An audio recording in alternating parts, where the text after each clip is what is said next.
E nós vamos dar continuidade à série que nós iniciamos domingo passado, Atos. Abra sua Bíblia no livro de Atos. Nós começamos domingo passado uma jornada que vai durar alguns meses, certamente mais de um ano, uma jornada pelo maravilhoso, impressionante, incrível livro de Atos. Livro onde nós aprendemos sobre os feitos de Cristo através e na vida da sua igreja. Domingo passado nós olhamos para Atos 1, dos versos 1 a 11, e vimos que Jesus subiu aos céus. Mas não se enganem, o fato de Jesus ter subido aos céus, de forma alguma, significa que ele não continua atuando, realizando a sua obra. Ele o tem feito através da sua igreja, e é o que nós veremos também agora, Atos capítulo 1, a partir do verso de número 12. Atos capítulo 1, a partir do verso de número 12. Peço que vocês acompanhem com atenção, com interesse, e a santa palavra do Senhor para a nossa vida. Diz assim: Então os apóstolos voltaram do Monte das Oliveiras para Jerusalém. A distância até a cidade é cerca de 1 quilômetro.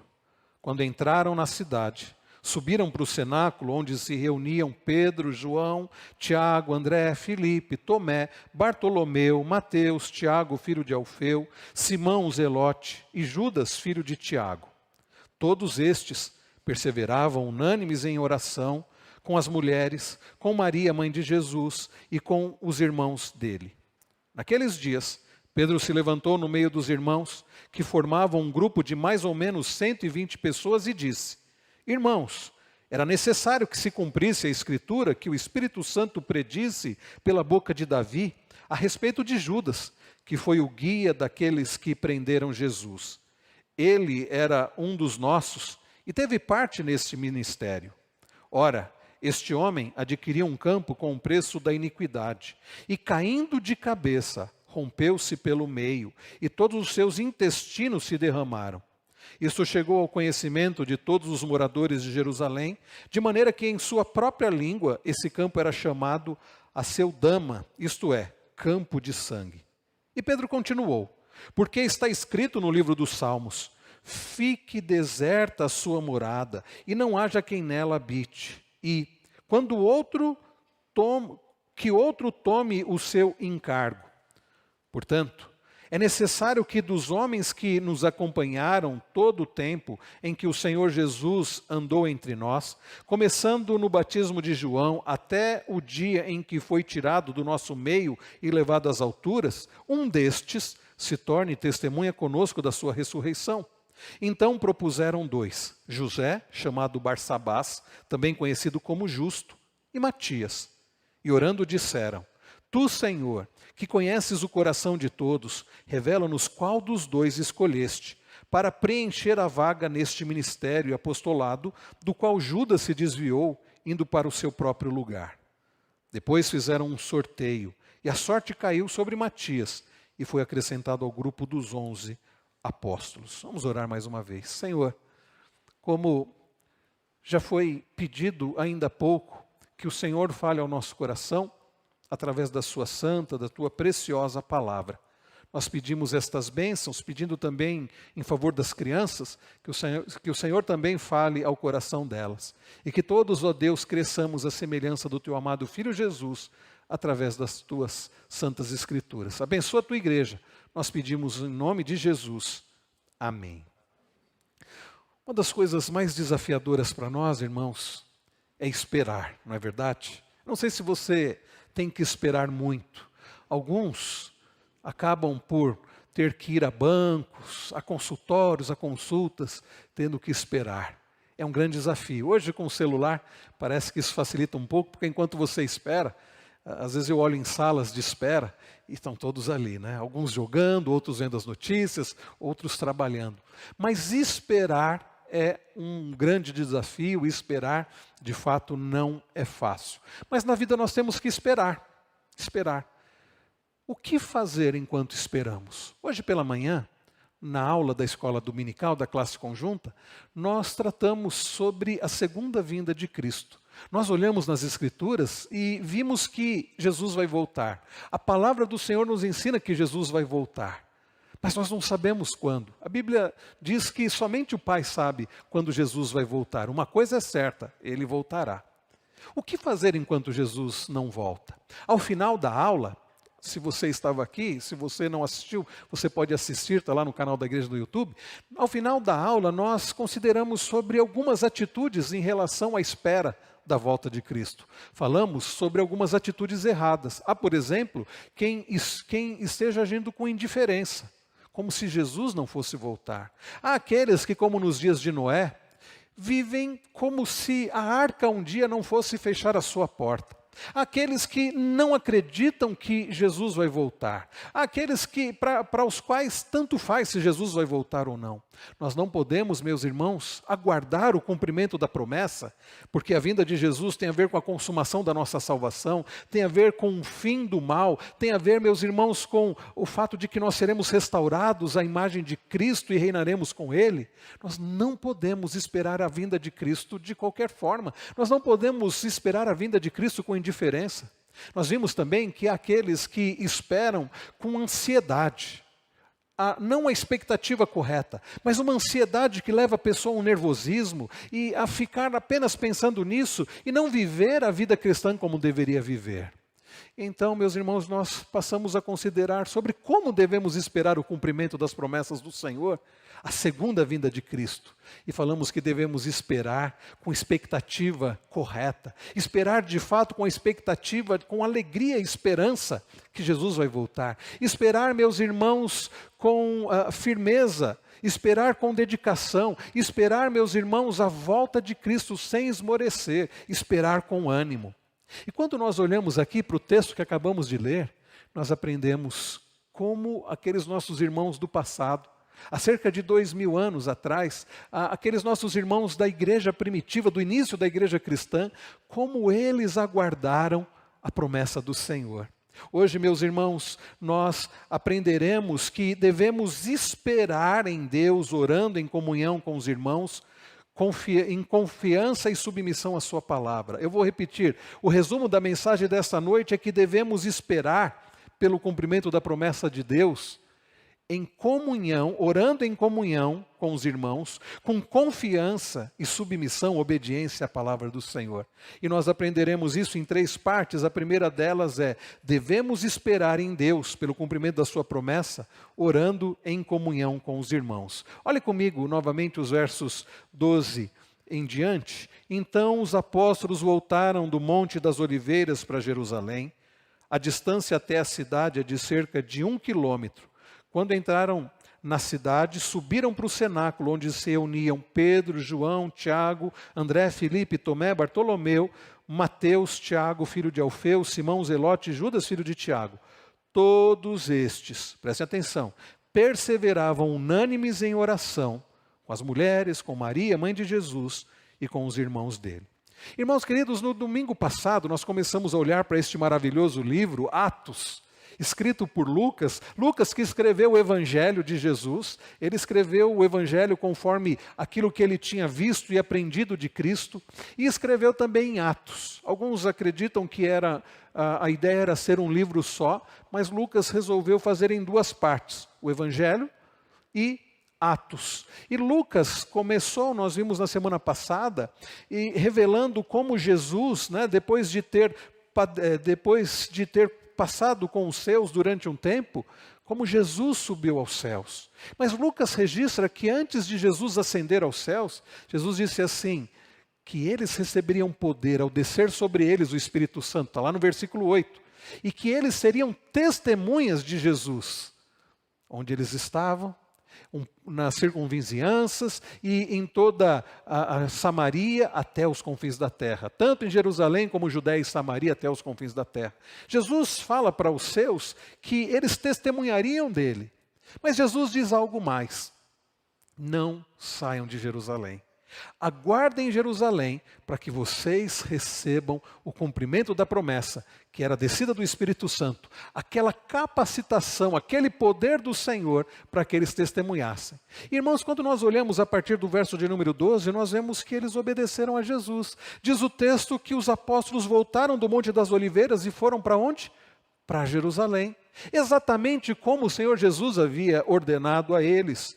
E é interessante, meus irmãos, que cerca de 1 quilômetro diz que era a distância do Monte das Oliveiras até o cenáculo onde eles se encontraram, e eles entraram na cidade. E eles subiram para um cenáculo. O cenáculo é o quê? É uma sala grande.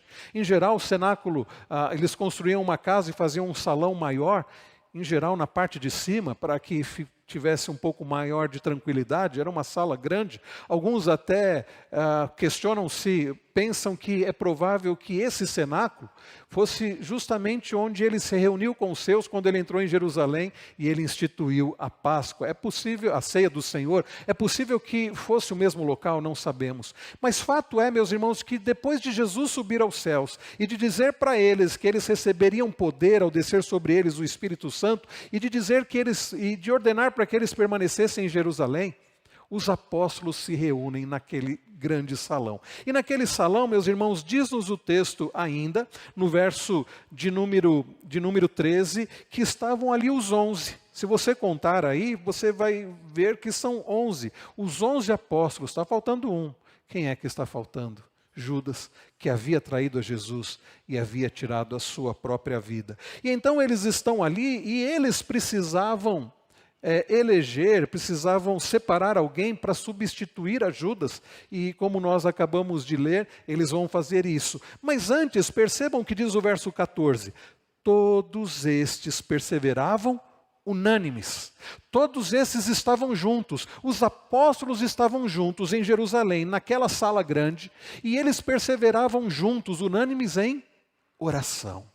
Irmãos, que lição preciosa para nós. Eles estavam aguardando, eles não sabiam quando eles receberiam poder do Espírito Santo, conforme Jesus havia prometido no verso 8. Eles não sabiam quanto tempo eles haveriam de ficar ali em Jerusalém, até que Deus desse poder para eles. O texto vai dizer que eles ficaram, mais à frente nós vamos ver que eles ficaram 10 dias ali, mas eles não sabiam.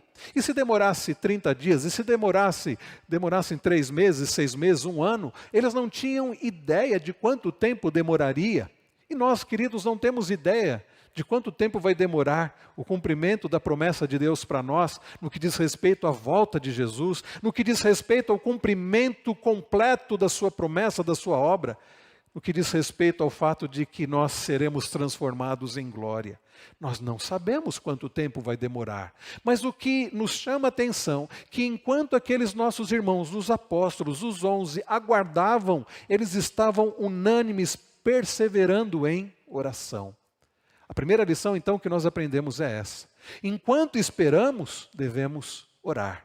Há aqueles que esperam, achando que a oração não é útil. Aqueles que esperam e, por ansiosos que ficam, nem conseguem orar. Não, meus irmãos, não é assim que a igreja do Senhor deve aguardar o cumprimento das promessas do Senhor. Não é assim que o povo de Deus deve aguardar a vinda de Cristo. Não é assim que nós devemos aguardar quando Jesus vai restaurar as nossas vidas, vai restaurar o cosmos e vai fazer novas todas as coisas. Nós devemos esperar orando.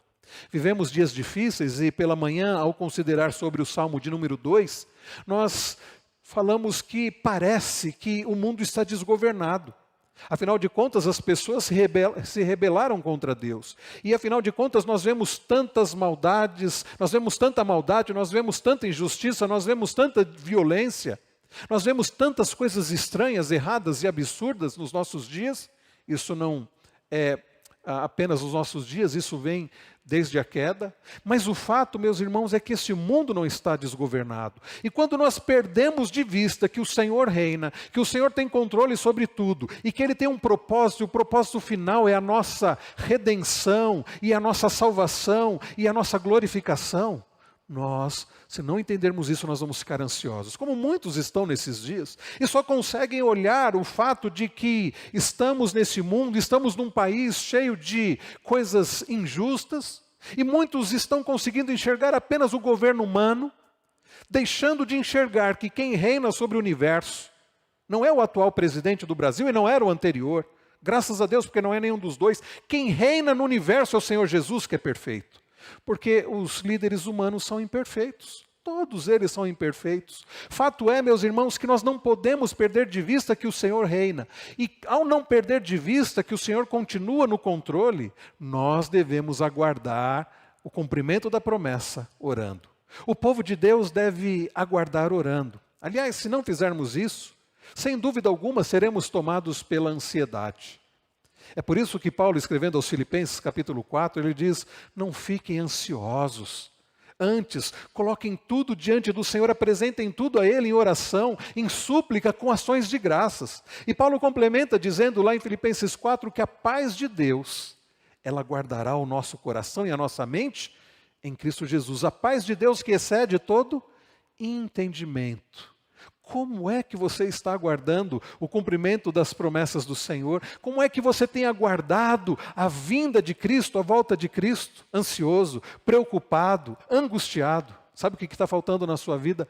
Oração. O povo de Deus precisa orar. Nós não somos autodependentes. Nós precisamos do Senhor, que, como lemos no início do culto, no Salmo 46, é o nosso refúgio e fortaleza, socorro bem presente na tribulação. Por que é então que não temos buscado a Ele? Por que é que não temos colocado as nossas angústias, as nossas ansiedades, as nossas preocupações diante daquele que é nosso refúgio e fortaleza, socorro bem presente nas tribulações?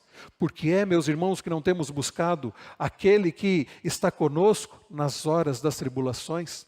O povo de Deus, no início da sua igreja, os apóstolos, depois de verem Jesus subindo aos céus, e depois de ouvirem a ordem de Jesus, que eles receberiam poder ao descer sobre eles o Espírito Santo, e depois de ouvirem que eles deveriam permanecer em Jerusalém, estão ali os 11, reunidos, unânimes, diz o texto, em oração. É assim, meus irmãos, que nós devemos aguardar o cumprimento da promessa final do Senhor. Vivemos, como eu disse há pouco, dias difíceis, mas Deus vai cumprir a sua promessa. Até lá, como viver? Em oração. Se nós, como povo de Deus, que enfrentamos tribulações, como diz o Salmo 46, vivermos em oração, vivermos colocando tudo diante do Senhor, nós experimentaremos a paz do Senhor, que excede todo entendimento, como Paulo escreve lá em Filipenses 4. Então, queridos, vivamos em oração. Na semana passada, retrasada, aliás, a primeira semana do ano, nós realizamos a nossa semana universal ou mundial de oração. E tivemos o privilégio de passar a semana inteira orando. E alguns dos irmãos que aqui estão puderam participar. De segunda a sexta, às 20 horas, nós nos reunimos aqui e oramos. Oramos uns pelos outros, oramos pela igreja, oramos por você que não pôde estar aqui, oramos pelas famílias, oramos pelos casais, pedindo o fortalecimento dos casamentos, oramos pelos relacionamentos com os filhos, oramos pelos nossos filhos, que tanto amamos e que desejamos que sejam abençoados, oramos por aqueles que estão enfermos, oramos pela nossa nação, pedindo que o Senhor tenha misericórdia. E eu tenho certeza, se você participou, você vai poder dizer isso. E se você não participou, pode perguntar para quem participou e você vai ouvir. Nós experimentamos paz. Foi uma semana, meus irmãos, tão abençoada, porque nós pudemos experimentar a paz do Senhor que excede todo entendimento, porque nós fizemos aquilo que os nossos irmãos apóstolos fizeram, enquanto esperavam o cumprimento da promessa. Nós fizemos aquilo que Paulo diz em Filipenses 4 que devemos fazer para não andar ansiosos. Nós oramos, nós buscamos aquele que é o nosso castelo forte. É assim, queridos, que a igreja deve esperar o cumprimento da promessa do Senhor. Em oração. A oração é uma grande bênção. Daí o antigo hino dizer, bendita a hora de oração, que acalma o aflito coração. A oração, meus irmãos, é de fato bendita porque ela é abençoadora.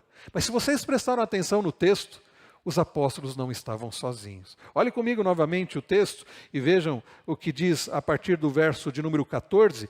Todos estes perseveravam unânimes em oração com as mulheres, com Maria, mãe de Jesus, e com os irmãos dele. E diz o verso de número 15, o final do verso 15, que eles estavam num grupo de mais ou menos 120 pessoas.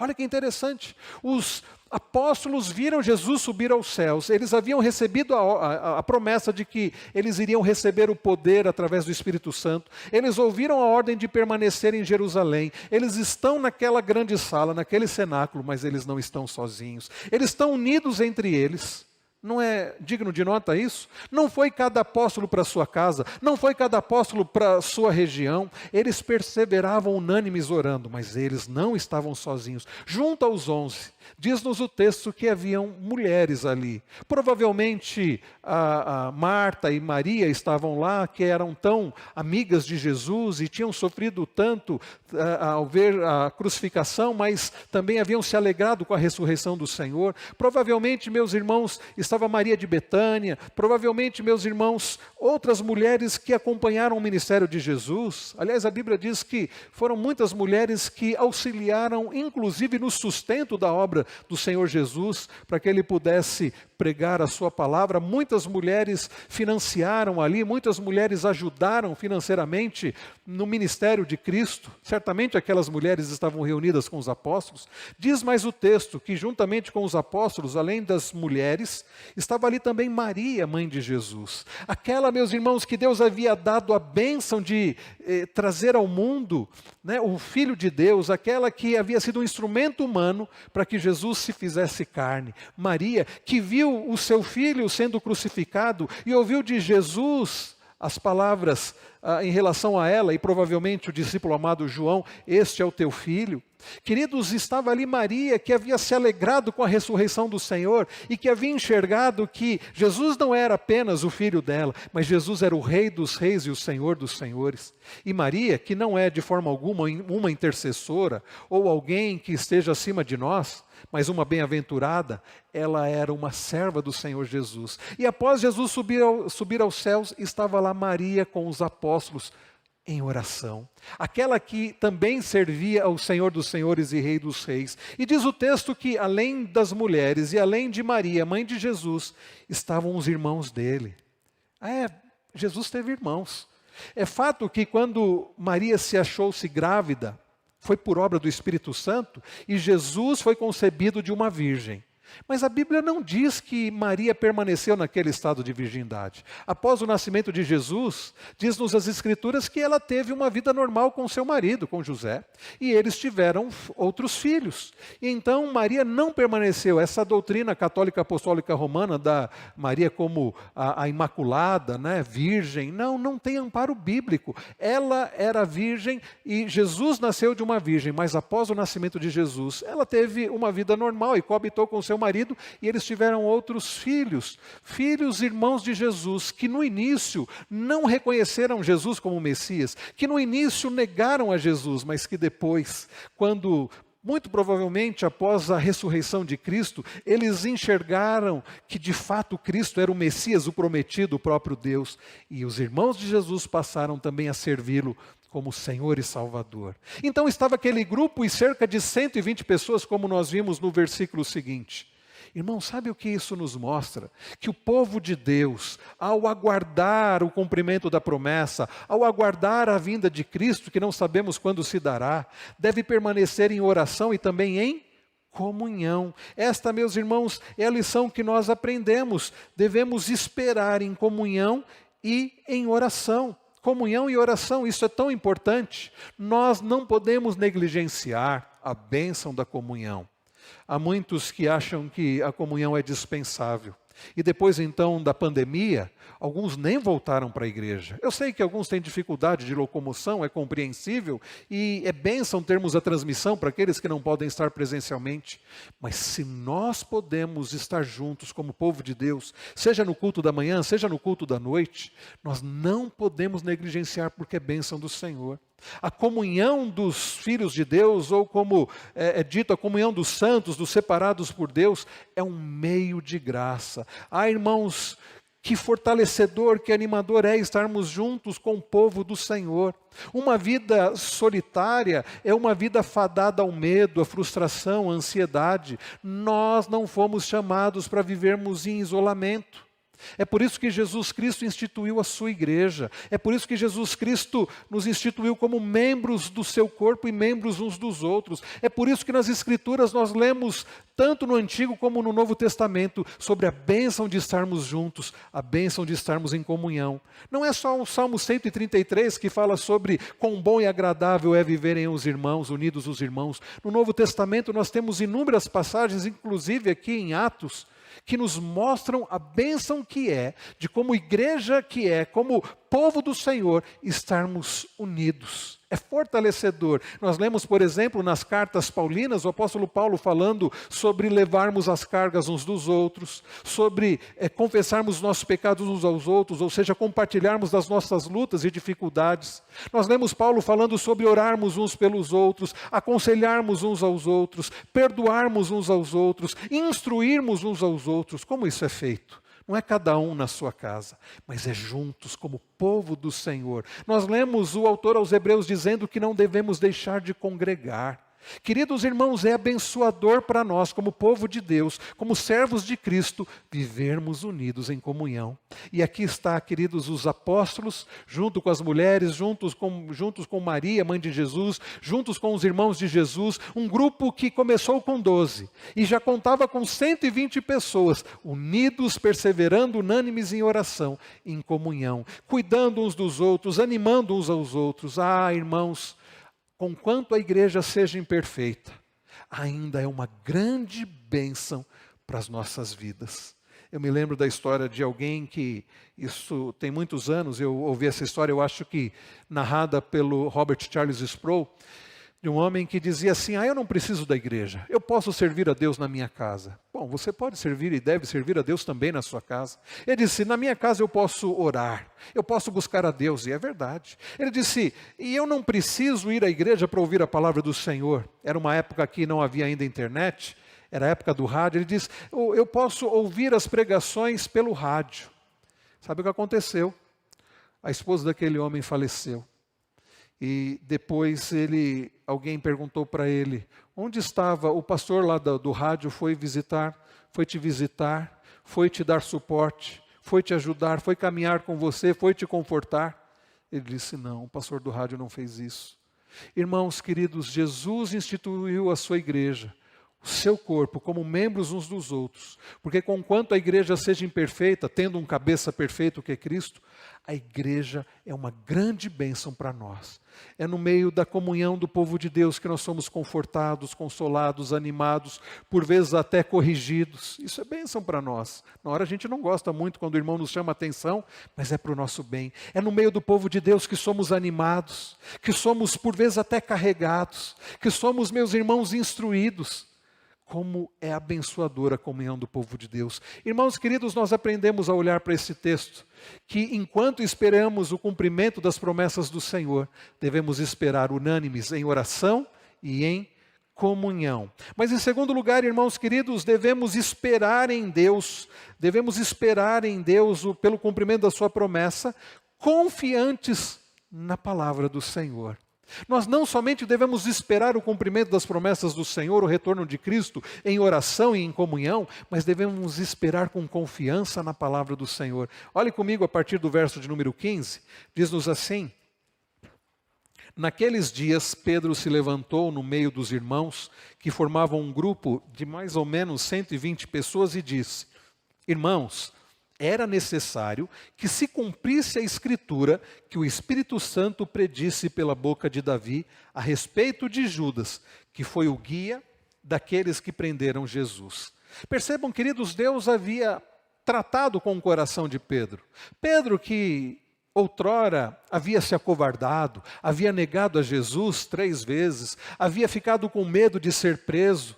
Jesus, após ressuscitar, trata com ele. Jesus trata o coração de Pedro. Jesus aparece para Pedro e diz assim: apacenta as minhas ovelhas. Pedro, então restaurado pelo Senhor, cheio de coragem, passa a se tornar um líder na igreja do Senhor, passa a se tornar um servo valoroso do Senhor. E justamente Pedro, depois de tratado pelo Senhor, estando com aquele grupo de cerca de 120 pessoas naquele cenáculo, Pedro se levanta dentre eles e Pedro diz algo interessante. Ele diz: era necessário que se cumprisse a Escritura que o Espírito Santo predisse pela boca de Davi. Certamente Pedro tinha em mente o Salmo 41, verso 9, quando Davi diz que o seu próprio amigo se levantou o seu calcanhar contra ele e o traiu. Aquele salmo, como é o Salmo 2 que nós lemos pela manhã, é um salmo messiânico. Quem é o amigo íntimo que se sentava à mesa e traiu e que levantou o calcanhar? senão Judas, em relação a Jesus? Pedro está dizendo o que aconteceu. O fato de que nós estarmos apenas em 11 apóstolos, o fato de que Judas traiu a Jesus, era para que se cumprisse o que já havia sido profetizado pela Escritura. E então, meus irmãos, Pedro vai dizendo que o que aconteceu já estava predito, Deus já havia dito. E diz ele no verso 17, ele era um dos nossos e teve parte nesse ministério. Sim, meus irmãos, Judas era um dos apóstolos. Judas havia tido parte naquele ministério, mas Judas havia traído a Jesus por causa de algumas moedas de prata. Mas o que nos chama a atenção aqui é que Pedro está falando sobre cumprimento das Escrituras. Irmãos, este livro não é meramente um livro escrito por homens. Conquanto tenha sido escrito por homens, homens que Deus escolheu, foram homens inspirados pelo Senhor. Homens que escreveram aquilo que Deus quis que fosse escrito. Esta palavra é a palavra de Deus. Sendo esta palavra inspirada do Senhor, ela é inerrante. Sendo esta palavra do Senhor, ela é confiante. Ela, meus irmãos, é suficiente e eficiente. Sendo esta palavra do Senhor, nós devemos viver em confiança nesta palavra. Devemos esperar o cumprimento da promessa do Senhor, confiantes no Senhor, confiantes na sua palavra. Pedro está dizendo que se cumpriu aquilo que Davi havia escrito. Não sabemos, certamente Davi não sabia a respeito de Judas quando escreveu aquele salmo. Assim como nós vimos pela manhã no Salmo 2, que não era sabido completamente, Davi não tinha consciência, se de fato foi ele que escreveu o Salmo 2, que o rei ali, o ungido do Senhor, Davi não sabia sobre o Messias, sobre Cristo, mas ele já escrevia sob a inspiração do Espírito Santo. Sendo esta, meus irmãos, a palavra do Senhor, enquanto esperamos o cumprimento da sua promessa, devemos viver em submissão a esta palavra, em confiança a essa palavra. Ah, meus irmãos, além da bênção da oração e da comunhão, existe a bênção da palavra do Senhor. Muitos têm confiado mais no próprio coração do que nas Escrituras. E é por isso que fazem coisas que desagradam ao Senhor, e é por isso que sofrem grandemente. Aliás, esse conselho moderno que diz, siga o seu coração, é um terrível conselho, porque Jeremias diz lá no seu livro, no capítulo 17, verso 9, que enganoso é o coração, desesperadamente corrupto é o coração do ser humano. Então, confiarmos em nosso coração, confiarmos em nós mesmos é um grande perigo, porque nós não somos perfeitos, nós não somos bons, mas esta palavra é a palavra do Deus perfeito, é a palavra inspirada e inerrante, é a palavra confiável. Nós aprendemos, queridos, a olhar para esse texto que Pedro está falando sobre o cumprimento da palavra, ensinando aqueles nossos irmãos da igreja primitiva que esta palavra é confiável. O fato de Judas ter traído a Jesus já havia sido predito, e o fato de que a Bíblia diz que Jesus vai voltar é algo que vai acontecer, porque a palavra do Senhor não mente. Então ele continua, e vejam o que ele diz no verso de número 18, ora, este homem adquiriu um campo com o preço da iniquidade, e caindo de cabeça rompeu-se pelo meio, e todos seus intestinos se derramaram. Olha que descrição terrível, né? Judas, nós sabemos que após haver traído a Jesus, ele caiu num profundo remorso. Ele, ao olhar para aquelas moedas que foram preço pela traição do ungido de Deus, do Filho de Deus, do Cristo, Judas cai em grande remorso. Ele procura aquelas autoridades judaicas para devolver aquelas moedas. E diz-nos o texto, nos diz as Escrituras, que depois de ter feito isso, Judas foi e se enforcou. Judas tirou a própria vida. Não houve arrependimento, o que houve foi um profundo remorso que levou Judas a tirar a própria vida. Sabe, irmãos, Judas foi um apóstolo. Judas viu o que os outros apóstolos viram. Judas viu os feitos de Cristo. Judas viu os milagres de Cristo. Judas ouviu os ensinamentos de Cristo. Mas Judas não confiou em Cristo. Judas não confiou na palavra de Cristo. Judas confiou no seu próprio coração, que era cobiçoso. Para Judas o que interessava era o ganho material. O coração de Judas não estava no Senhor, na palavra do Senhor, nas promessas do Senhor. O coração de Judas estava nas coisas. Para Judas, o dinheiro, bens materiais eram coisas mais confiáveis do que o próprio Cristo, do que os seus santos ensinamentos, do que o Evangelho do Senhor. E então Pedro se refere a Judas, e nessa descrição terrível, diz que, caindo de cabeça, rompeu-se pelo meio. É provável, meus irmãos, que quando a corda em que Judas se enforcou tenha se rompido, e o corpo dele tenha caído, e tenha acontecido isso, tenha batido a cabeça, mas Pedro fala dos seus intestinos se derramando. Alguns estudiosos creem que é possível que tenha acontecido isso, mas que é possível que, após terem tirado o corpo de Judas, que se matou, eles abriram Judas e daí os intestinos aqui terem saído. É provável que isso tenha acontecido, não sabemos ao certo, mas Pedro descreve com essas palavras terríveis o que aconteceu com Judas. E, irmãos, confiarmos em nós mesmos, confiarmos em nosso coração, depositarmos nossa confiança em bens materiais, depositarmos nossa confiança simplesmente no ser humano, nos leva à desgraça, nos leva à morte. Nós devemos confiar em Deus e na sua santa e preciosa palavra. E Pedro continua e no verso 19, ele diz: isto chegou ao conhecimento de todos os moradores de Jerusalém. Imaginem como foi naqueles dias. Todo mundo ficou sabendo da história de Judas, todo mundo ficou sabendo da morte de Judas, a morte terrível de Judas, e diz Pedro, de maneira que em sua própria língua, esse campo era chamado Aceldama, que significa campo de sangue. O que aconteceu, meus irmãos, é que quando Judas foi devolver aqueles líderes judaicos, aquelas moedas que ele recebeu para trair a Jesus, aqueles líderes enxergaram que aquelas moedas não poderiam ser recebidas com uma boa oferta. Eles sabiam que aquele dinheiro era um dinheiro maldito por causa do que tinha sido feito, por causa da traição, por causa do sangue de Cristo. E o que eles fazem com aquele dinheiro, aqueles líderes? Eles compram um campo, eles compram um terreno para fazer ali um cemitério, para enterrar estrangeiros. E diz o texto no verso 20, porque está escrito no livro dos Salmos: fique deserta a sua morada, e não haja quem nela habite, e que outro tome o seu encargo. Então, meus irmãos, o que acontece é que por causa disso, por causa daquelas moedas, Judas é considerado como aquele que comprou aquele campo. Não foi Judas que comprou diretamente, mas indiretamente. Porque aquelas moedas que serviram para comprar aquele campo, que foi transformado num cemitério, foram as moedas que Judas recebeu por trair a Cristo. Por deixar de confiar no Senhor, por deixar de confiar na palavra do Senhor, por deixar de confiar na obra do Senhor.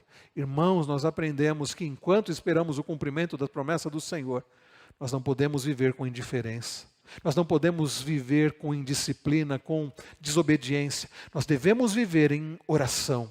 Nós devemos viver em comunhão. E nós devemos viver não confiando em nós mesmos, não confiando nos outros, no sentido de depositar a nossa confiança na força do homem, mas naquele, como nós lemos ainda há pouco no Salmo 46, que é o nosso refúgio e fortaleza, que é socorro bem presente na tribulação.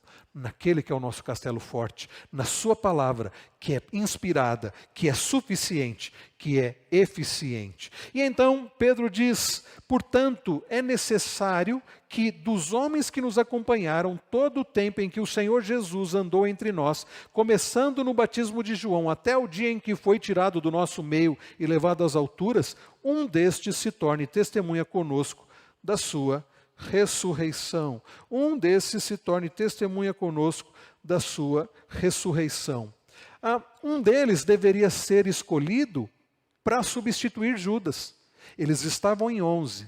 E você pode pensar assim: mas por que não podia continuar apenas 11? Por que 12? Porque, meus irmãos, na palavra do Senhor, Deus já havia dito, Cristo já havia dito que deveriam ser 12, porque eles representariam as 12 tribos de Israel.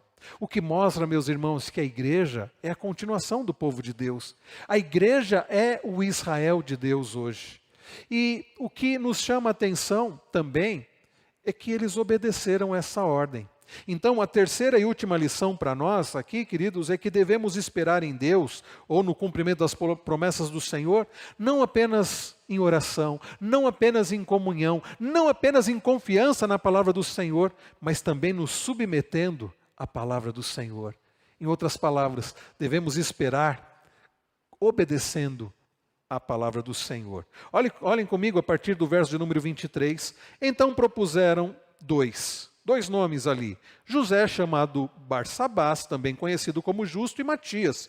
E orando disseram: Tu, Senhor, que conheces o coração de todos, revela-nos qual dos dois escolheste para preencher a vaga neste ministério e apostolado, do qual Judas se desviou, indo para o seu próprio lugar. Percebam, meus irmãos, a vaga precisava ser preenchida. Mas eles não dizem assim: gente, quem é que quer ser apóstolo? Alguém se sujeita aí, alguém se apresenta para ser apóstolo? Não, não era assim. Era necessário seguir determinados critérios. Um dos critérios, nós vemos quando Pedro se levanta, no verso de número 21, que ele diz: portanto, é necessário que dos homens que nos acompanharam, era necessário que fosse homem, não porque a Bíblia seja machista, mas porque Deus estabeleceu homens para a liderança espiritual da igreja, para a liderança espiritual do lar. Deus nos fez diferentes, não melhores ou piores uns dos outros. Homens e mulheres foram criados por Deus, à imagem de Deus, são amados por Deus, têm a mesma importância para Deus. Por isso não há machismo ou feminismo na Bíblia, mas Deus resolveu escolher os homens para a liderança espiritual da igreja e do lar. Então esses critérios precisavam ser observados, e Pedro e aqueles nossos irmãos obedecem. Daí Pedro dizer, no verso de número 21, que deveriam ser um dos homens. Mas um dos homens o quê? Ele diz que nos acompanharam todo o tempo em que o Senhor Jesus andou entre nós. Precisava ser alguém que caminhou com Jesus, alguém que conhecia Jesus, alguém que viu Jesus, alguém que aprendeu de Jesus. E Pedro vai dizendo que viu tudo isso que aconteceu, que Jesus fez, que Jesus passou, como ele comenta no verso 22. E em obediência a vontade do Senhor, nós lemos no verso 23 que eles chegaram em dois nomes.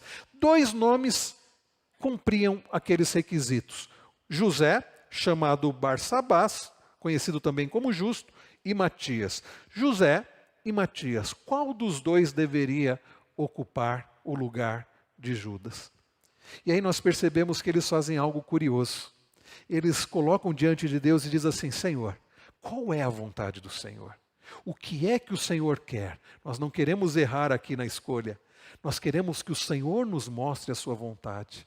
Isso nos mostra, meus irmãos, em último lugar, que enquanto aguardamos o cumprimento da promessa do Senhor, a volta do Senhor, devemos buscar a vontade do Senhor e devemos obedecer à vontade do Senhor. Lembrem-se que Jesus havia dito para eles ficarem em Jerusalém. Por que é que eles estão naquele cenáculo? Em obediência à palavra de Cristo. Por que é que eles estão elegendo alguém para substituir Judas? Em obediência à vontade do Senhor. Mas José ou Matias, qual dos dois? Olhem só novamente o verso de número 24. E orando disseram: Tu, Senhor, que conheces o coração de todos, eles não conheciam, revela-nos qual dos dois escolheste para preencher a vaga neste ministério e apostolado. Senhor, qual é a vontade do Senhor? O Senhor consegue enxergar além de nós. Nós olhamos o exterior, mas o Senhor conhece o coração. E então eles fazem algo, uma prática que não é comum nos nossos dias, está lá no verso 26. Depois fizeram um sorteio, e a sorte caiu sobre Matias, que foi acrescentado ao grupo dos 11 apóstolos. Provavelmente eles usaram aquilo que era conhecido como o Urim Tumim, que era algo que seria como se nós lançássemos, por exemplo, dados e dissesse: olha, deu esse número, então essa é a vontade do Senhor. Mas por que nós não agimos assim dessa forma? E por que eles agiram naqueles dias? Bem, meus irmãos, naqueles dias eles não tinham ainda o que Paulo escreveu depois, as características para os líderes da igreja do Senhor. Como que a igreja hoje escolhe um presbítero, escolhe um diácono? Não é de qualquer jeito, não é dizendo quem aqui quer ser presbítero, quem quer ser diácono. Nós olhamos aquilo que Paulo escreveu a Timóteo, a Tito. Nós olhamos nas Escrituras quais devem ser as características de um presbítero, quais devem ser as características de um diácono. Eles não tinham isso ainda naqueles dias, por isso eles lançaram sortes. Irmãos queridos, nós não precisamos lançar sortes para saber qual a vontade do Senhor, porque nós temos aquilo que ainda eles não tinham de forma completa. Nós temos a palavra do Senhor, onde nós temos tudo aquilo que nós precisamos para viver conforme a vontade dEle. O que devemos fazer? Buscar nesta palavra a vontade do Senhor. E o que mais? Obedecer. É isso que nós aprendemos. Como aguardar o cumprimento da promessa do Senhor? Como aguardar a vinda do Senhor? Nós aprendemos nesta noite que devemos aguardar em oração, para não andarmos ansiosos, em comunhão, porque isso é bênção, é fortalecedor para as nossas vidas, em confiança na palavra do Senhor, porque ela é a verdade, em obediência à palavra do Senhor. Eu e vocês, nós precisamos viver assim, enquanto o Senhor não cumpre a sua promessa. Uma coisa é certa, irmãos, a promessa do Senhor vai se cumprir. Jesus vai voltar e nós, enfim, seremos libertos de todo o mal, inclusive do pecado que habita em nós. E nós seremos libertos de todos os males que o pecado traz. A morte, doenças, a tristeza. Enquanto o Senhor não faz novas todas as coisas, que esperemos conforme a palavra do Senhor nos orienta e nos ordena. Que o Senhor nos abençoe assim através da sua preciosa palavra.